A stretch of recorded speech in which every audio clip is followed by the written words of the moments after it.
Seulement 3 ingrédients. Une recette délicieuse en 5 minutes. Commençons notre recette en mettant 400 g de biscuits à moudre. Vous pouvez utiliser un mixeur ou les mettre dans un sac et les frapper avec un marteau de cuisine si vous préférez. J'utilise des biscuits parfumés au lait, mais vous pouvez utiliser des biscuits au chocolat ou tout autre parfum de votre choix.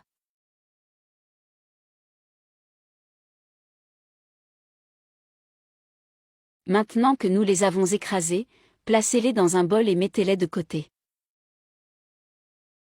Écrasez 3 bananes moyennes avec une fourchette jusqu'à ce qu'elles deviennent une bouillie. Si vous aimez les recettes faciles, cliquez déjà sur le bouton « J'aime » et écrivez dans les commentaires « J'aime les recettes faciles ».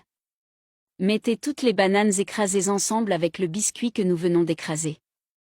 Mélangez ensuite très bien jusqu'à ce que les biscuits adhèrent aux bananes et se transforment en une pâte consistante et ferme. Le câlin spécial d'aujourd'hui va à Lila Ramani qui est avec nous depuis Bujia en Algérie, et à Marie-Martine de Suisse. Elle est heureuse que vous appréciez nos recettes. Un gros câlin.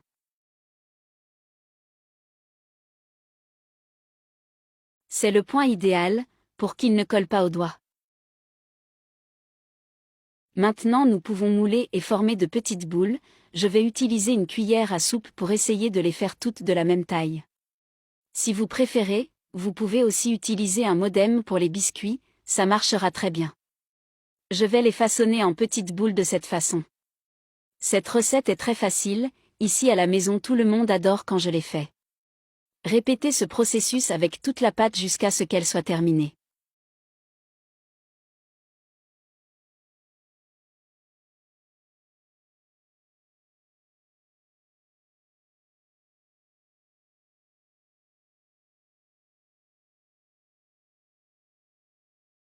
Après avoir tout moulé, passons le tout dans la noix de coco râpée. J'utilise 100 g de noix de coco râpée humide et sucrée, celle que l'on achète au marché. Si vous n'aimez pas la noix de coco râpée, vous pouvez également utiliser du lait en poudre.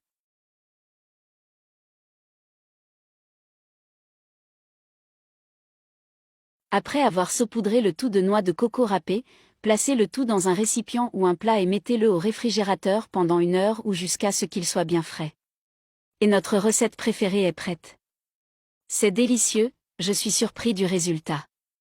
Faites cette recette à la maison et je suis sûr que vous ne le regretterez pas. Je vais déjà dans les commentaires pour répondre à chacun de ceux qui m'ont écrit depuis quelle ville nous regardent et je vous remercie d'avoir partagé notre recette. Merci à tous ceux qui ont regardé jusqu'ici, jusqu'à la prochaine recette.